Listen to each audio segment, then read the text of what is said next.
Hello, everyone. Welcome to Curious K Podcast. It's your favorite host, Kolapo, and I'm happy to be back with the second series of the book review. And we started the first series on how blockchain is solving real life African problems. And the idea of this book review series is to give insights into the book. And today we are having a great conversation with the co-author of the book, Adeshina Ajayi, who is a blockchain consultant and educator. And the first episode, like I mentioned, of this series was with Hakeem Disu, where we discussed about the first chapter of the book, Understanding Blockchain Technology. And if you haven't listened to that episode, I think you have to check it out. I had an amazing conversation with Hakeem, and a big shout out to Hakeem, by the way. And this is the second and the last series of the review, and we'll be exploring the remaining four chapters briefly. And the chapters include the second chapter is real life problems in African communities, blockchain solutions for African communities. The fourth chapter, case studies of successful blockchain implementations in Africa. And the fifth chapter, which is the last but not the least, is the challenges and future of blockchain in Africa. I believe listening to these topics, you're curious already, and don't worry, just sit back, relax. We'll ignite your curiosity in the course of this episode. And without further ado, please join me to welcome Adeshina Ajayi, the Curious K podcast. Thank you so much, Kolapo. Yeah. It's a great privilege to be here. I appreciate the honor. Thank you. Yeah, it's an honor to have you on the show. Thank you. All right. So let's get into it.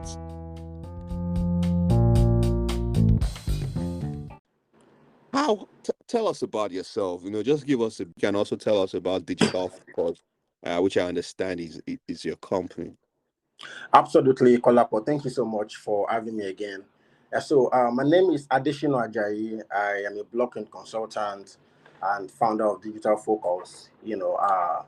Before blockchain, I was a management consultant, and in 2016, I came across blockchain as a boarding technology, and I started to look into it. What's this about? And since then, I've been exploring blockchain and founded the company in 2016 with the sole purpose of democratizing the opportunities in blockchain technology. So we do this basically by creating education and trainings to create awareness for the purpose of adoption. We believe so much in awareness creation because if we're talking about adoption, people won't adopt what they don't know about. So that's what we're particular about, creating awareness. And we do that training the people and educating organizations. So far, we've trained over 2,000 blockchain experts since we started in 2016. And we've helped a couple of organizations transition into blockchain technology. Recently, we expanded into the US, where we're helping primarily people of African descent to understand blockchain and the leverage that blockchain provides for business growth and scalability. Like that background. And when you said 2016, I that took me back memory lane, because that was Okay. like the time I kind of knew about blockchain as well. It was like Okay. 2016, 2017. Yeah, for me, around maybe towards the end of 2016. And I was really, really excited about the technology. Looking back now, I was feeling I think I should have done more, Okay. to really Yeah. dive into the technology. But of course, Right. the podcast has given me the opportunity to have like a series on Web3, and now we are Absolutely. doing a book review. So I'm excited to still be, you know, Absolutely. adding Yeah. value to that space. So tell us, additional, how did you link up with Akeem to write this book? Oh wow, Hakeem, great guy, great guy. Hakeem is a great guy. So Hakeem Disu has been a great colleague in the industry for some years. We connected on LinkedIn a few years back. And then we've blended along. Share ideas and talk about the industry. And we've been talking about looking into collaborating to help the industry move forward in the nearest future. So sometime March this year, That was shortly after my last trip to the US. He called and was like, "Hey man, you've written books about blockchain, but I need us to put out a body of work in blockchain for Africans, specifically for Africans that would address the real life African problems and how blockchain is already solving and would solve these problems." Kolapo, frankly speaking, that was so timely for me because I still had a session with my team in Nigeria the week before that time, Wow. and we're talking about the same thing, you know, and that's one of the reasons why we're even here in the US. I told him I'm in on this. Let's get on it ASAP. We scheduled a follow-up call to assign roles and responsibilities, and we got to work, and that was it.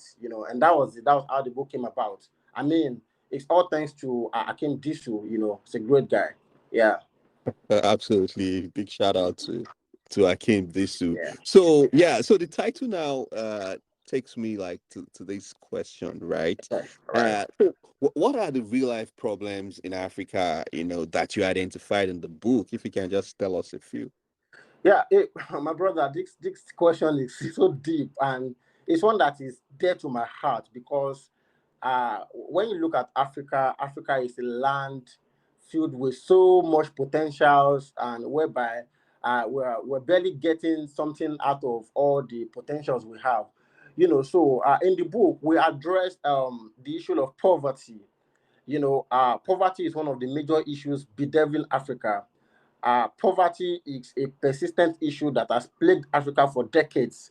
In spite of being home to some of the world's fastest growing economies, the continent remains the poorest in the world, with over 40% of the population living below the poverty line. You see, so that's a critical one if you'd ask me. Then we talked about corruption. I mean, this one is visible to the blind and audible to the deaf. Corruption in Africa, corruption in Africa has significant social consequences. When public officials are corrupt, citizens end up losing faith in the government's ability to provide basic services, leading to social unrest and protest. We've seen this play out over and over again. So when the system is corrupt, those with connections and resources will gain access to resources and services that are denied to others who truly merit it. And this is the basis of corruption in Africa. Then we talked about education, which is the last one I'll be mentioning today. We talked about education. Education is a crucial social and economic issue in Africa. The continent is home to some of the world's poorest countries. So where access to quality education remains limited, particularly for children from marginalized communities. So the consequences of inadequate education in Africa are far-reaching. It contributes a cycle of poverty where children who do not receive a proper education are more likely to live in poverty as adults, perpetuating the cycle for generations to come. So you see, it's a continuous pattern that keeps repeating itself. So education is a very critical challenge that is bedeviling Africa. Yeah, so I will end it on education. And that's one of the reasons why we have the book. There are a lot of other problems facing Africa that we highlighted in the book, and that's why we encourage you guys to get it and know better about them. And I've even identified some of like this problem, right? The whole idea of the book is to now have a complementing solution, right? In that, Absolutely. in the way that how can blockchain, solve some of those problems? We know I have a boss who used to say some problems are wicked problems, Hmm. right? Hmm. Right. Wicked problems. It's hard for them to go away, Right. right? So which one, out of like all this problem you've identified, do you want to, talk about, in this podcast episode, and how can blockchain solve some of those problems? Okay, thank you. So, well, for me, there's so many problems in Africa that blocking is solving, and the one that gets at me the most, I would say, is finance. It's finance. I don't know why people say I like money so much, but maybe that's the reason. So well, for me, I would say finance. So the finance industry was the first successful implementation of blockchain technology. and now talking about cryptocurrency, Bitcoin, and what have you. So that made that industry, have the first mover advantage over other sectors that are just, implementing blockchain right now, and by providing new chances for access to finance and financial services, blockchain technology is aiding the promotion of financial inclusion. And that's interesting for me, if you ask me, by enabling peer-to-peer lending, crowdfunding, micropayment, and for instance, blockchain-based platform can provide money for individuals and small enterprises that may not have access to traditional banking services. You know, okay, so take for example, COVID came 2020, and there was a global lockdown, and the global economy was largely affected. You know, before that pandemic, business owners sold their products mainly for cash. And since that COVID-19 restrictions happened, markets transitioned online, and business owners who adapted easily to online sales started accepting digital payments.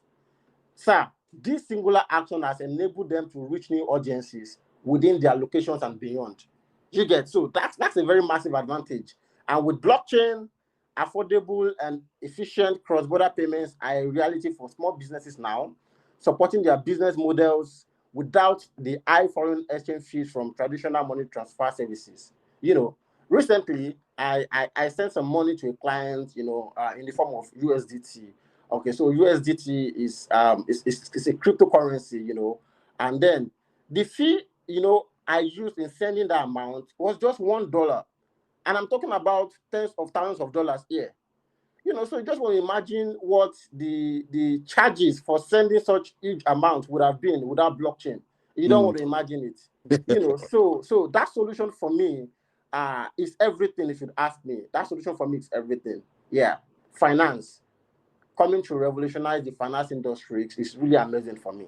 The book, I read it, and there is the chapter where you talk about like some of the successful, implementation. Can you just like give us a sneak peek, maybe a case study, share that with us, and tell us what metrics did you use to measure like the success of that project? Like, okay. Okay, yeah. So our blockchain is solving so many problems in Africa. I mean, we have a number of them since 2016 up to this present moment. If I begin to count them, I'll lose count. But there's one solution that has been implemented in Africa that I love to talk about so much. Maybe because I had a background in that industry, and it's in the real estate industry.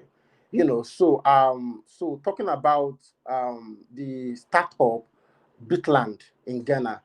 You know, uh, I mean, when you look at Ghana as a country in Africa, Ghana uses largely informal land distribution process, and what that means is that people inherit land from extended family, through membership in a certain clan or through traditional authority. So, meaning that the landowners do not typically keep written documentation of land transaction and ownership. Therefore, tracking proper ownership of land becomes very difficult. And this issue has been on and on in Ghana for as long as you can remember. So before Bitland was founded in 2016, the Land Administration Project had been working in Ghana for 17 years prior to that time to try to Wow. solve the land dispute problem. But of course, like one of the things we talked about earlier, corruption and nepotism have plagued every area of the public sector there. So they've had difficulty accomplishing their goals and consolidating the land title tracking system. But then Bitland came and in 2016 and it says, okay, I think with blockchain we can solve this problem, you know, and then they spawned into action and started working. So Bitland operates in three key phases, and this is how they got these solutions and this problem solved. I will explain that now. So they operate in three key phases. One, the land survey. Two, preparation of titles and land registry. And three, land tokenization. Tokenization. So now during the land survey phase, the company leaves approximately 30 markers with members of the local community. So the community members then place those markers in agreed upon spots to mark boundaries. between individuals plots of land. So survey markers placed during this phase serve as landmarks of property boundaries. That's the first phase, right? So to demarcate and differentiate, portions. Then the second phase is land registry, where they use blockchain to create titles for the land. So the titles are prepared by verifying the GPS coordinates of the land with the owners of the land. So once the coordinates are verified, the company creates a land title contract that includes owner's names, GPS coordinates, map references, block numbers, and addresses. So this information then receives a timestamp and is stored in a database. So that's the second phase. So for the last phase, which is the tokenization phase, so those land titles and accompanying files are turned into a token that is both tradable and traceable. So various parties use these tokens when making land transactions, such as renting and buying or selling. So the traceable nature of these tokens makes them an ideal choice for ensuring security and transparency between potential buyers, sellers, and renters. You see, without blockchain, all this would not have been possible. And probably this problem would have continued to linger on for like forever. But with blockchain, so because there's something called tamper proof with blockchain. So I mean, you can once a data has been, imputed, you can't tamper with it. If you tamper with it, every other person will know about it. So it's hard. It's hard to act fraudulent with blockchain. And so talking about the metrics we use to measure these sources, like I mentioned, the problem has been on for like forever. And Yeah. so yeah, so when this got into implementation, so Ghana now had improved land registration and management. So in Ghana now today, there's improved land registration and management, and there's increased access to credit. So farmers or people who need credits to run stuff, to grow their businesses, they now have improved access to credit because there's an evidence, of them having maybe collaterals or something which was not in place before, right? And then reduction of land disputes. So many lives have been lost as a matter of land disputes. People fighting over land, killing themselves. But with this solution now, I mean, there's been a high reduction of land disputes. And then empowerment, of women. Women are now empowered. So Africa now, we come from a continent whereby a lot of times we silence women and the voices of women are not known. So most women, when they have lands, they don't even know how to prove it. So they don't have access to their land. But with this, the land goes to the rightful owner. So whether you're a man or a woman, it doesn't matter, as long as you are the owner of the land. And then this system has been is in place already on that land. You get your land. So it leads to women empowerment. And then lastly, economic development. Of course, you know what that means. The economic will be developed as a result of this solution. So these and many more are the metrics we used, to judge bit land, and we see that okay, all thanks to blockchain in Ghana for solving this land issue that has lingered for long. Right, Yeah, sir. yeah, that's a very beautiful use case. I just want to encourage the listeners to get a copy of the book. There are other beautiful use case like Dubai, Kenya, and Absolutely. how they are adopting technology in the book that you have to really check out, and they are just very beautiful use cases. Thank you very much, Additional, for sharing that. I do And pleasure, sir. yeah, I want us to go into like one of the main challenges we face in Africa, which you mentioned.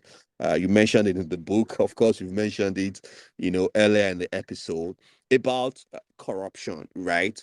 One of the Mm, challenges we face in Africa is lack of transparency, and mm. accountability, not just in several industries, even in government, right? You know, and for government to deliver services effectively, you know, there are ways, a lot of ways they can also adopt blockchain technology. But the question is how? How do you think we can make the government to understand this technology, you know, and incorporate it in necessary services All that will right. improve the life of people? All right, thank you so much for that question, sir. I think that basically, like you and I know, change is constant, and at the same time, change is one of the hardest things to adopt. So Yeah. people don't usually want to, go with changes.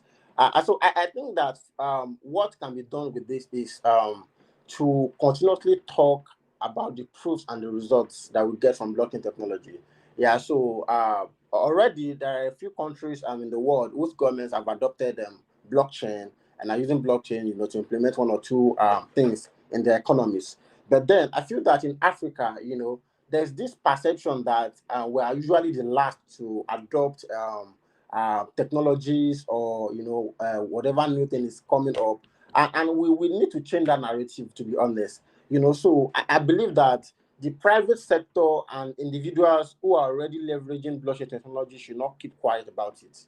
So for those who are already leveraging blockchain technology, we should not keep quiet about it. We should continuously talk about the good that blockchain is doing to our businesses, to our lives, to everything we're doing. We should create awareness and make all the noise about these unique features of blockchain. Truth is, it will be a very tough call, because corrupt leaders will not want to welcome any initiative that will stop corruption. So if one is benefiting from corruption, and you say you're introducing something that is going to, stop corruption, of course you're going to face that. Those people who are benefiting, you're going to have to fight them.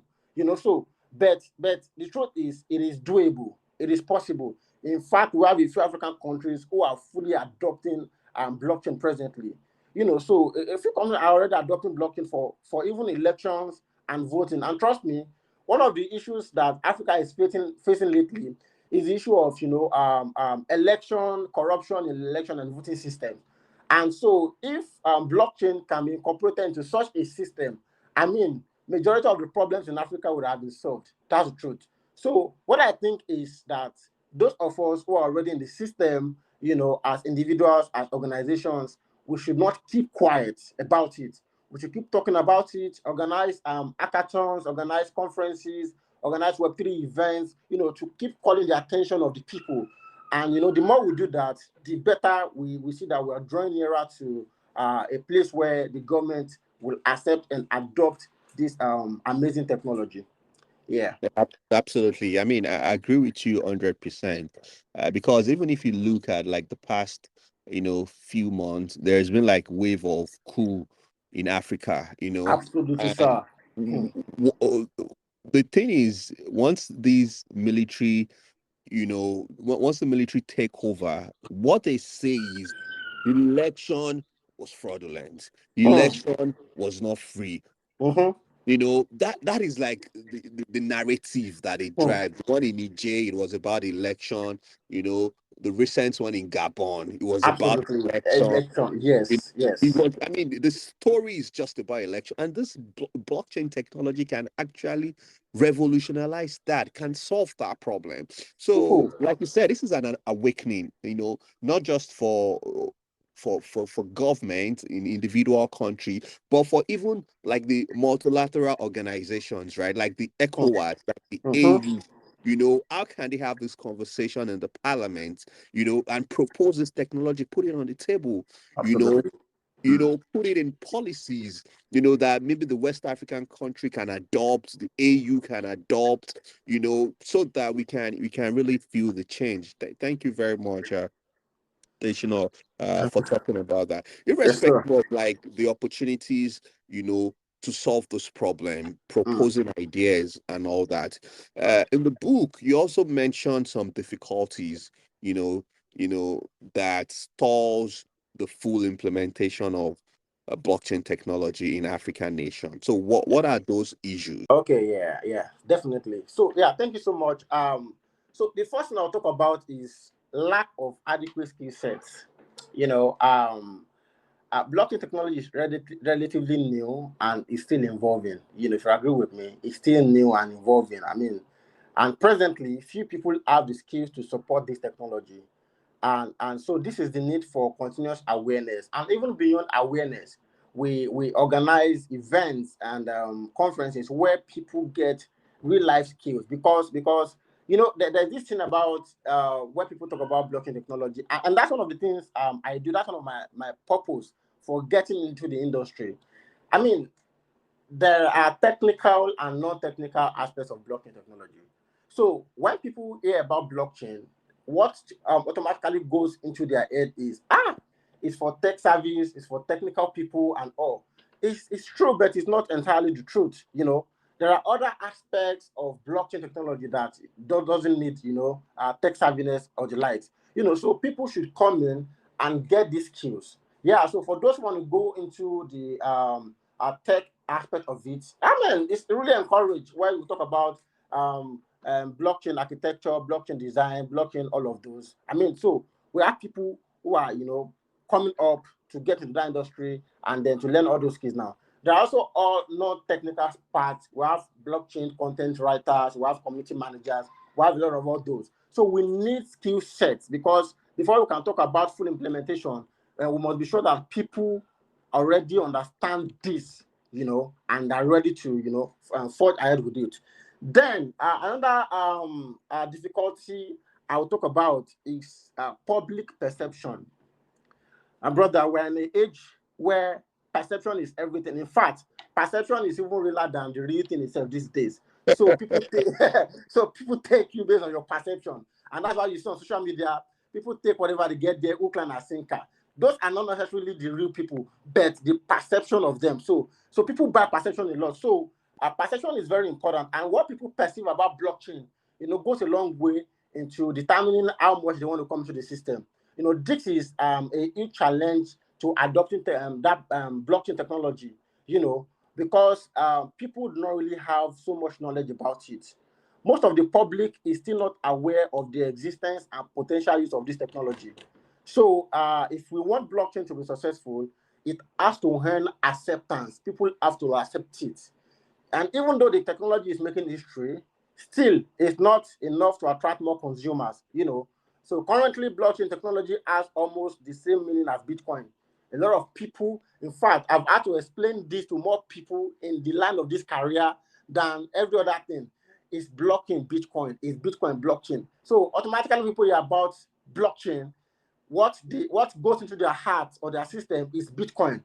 And because Bitcoin is still quite controversial globally, so they begin to, the same hatred they have for Bitcoin, they will pass it on to blockchain. And I tell them, no, blockchain is not Bitcoin.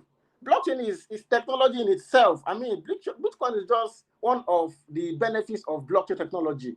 And of course, the first successful implementation. So there are so many other use cases for blockchain beyond Bitcoin. So we keep making those explanations and, making them to understand it. Most people think Bitcoin is the only blockchain network. Others don't even know about it except the cryptocurrency. So the perception is key. People have to perceive right about blockchain. Then I'll talk about lack of regulation. Lack of regulation. This is one of the main challenges of implementing blockchain in organizations. Many organizations are making blockchain technology a means of transaction. A means of transaction. And you will see many products depend on this. But even now, there aren't any specific regulations about it. So, I mean, more like nobody follows any specific rules when it comes to the blockchain. When you look at the billionaires of this world, the highly successful people who built their money, their wealth using brick and mortar businesses, you see that a lot of them, they have serious skepticism about blockchain. When you talk about the likes of Warren Buffett and the likes, they are very wary because, what it took them, years to build. Somebody just came out and said, okay, we can do this. And before you know it, it's already into millions and billions. And then the next day, you hear that, okay, a system has crashed and people have lost a lot of money. So there's no regulation. So people are still worried about it. Then the last one I'll talk about, it sounds so funny, but it's the truth. Criminal connection. A lot of people feel that they are not safe with blockchain. And this sounds so funny, and this is because of the anonymous feature of blockchain technology. So it's anonymous, and you don't know who is who. So it attracts not only the experts, but it also attracts criminal personnel. And so the nature of the network is decentralized, so that no one can know your identity. All right. So look at the founder of Bitcoin, for instance, anonymous, somebody knows him or whatever. So these are some of the reasons why a lot of people are not really willing to, go into blockchain. But like I tell them, it's a step after the other. We can't just expect people to accept or welcome a new technology. All right. During the internet, you know how it was then. A lot of people didn't accept it, and the early believers and adopters, you know what the massive things they did with the internet. So blockchain is just like the internet too. So I mean, slowly but surely we'll get there. So more people will get to understand the system and get in, because when we that we are presently there, we stay consistent as they see our consistency, and then we're not backing out, we're not giving up, we keep pushing it, more people will come to the system eventually. Yeah, Right. I mean that's a very beautiful way to talk about this, and I believe that's part of the reason why you co-authored this book with Hakeem Disu to educate people, and the book used quite interestingly simple words to explain some of this concept. So thumbs up to you and the great work you're Well, I appreciate doing. so much, bro. Yeah. Thank you So so much. as we round up, just tell us, in few words, why do you think this book is just important for all and sundry? Why should they grab a copy?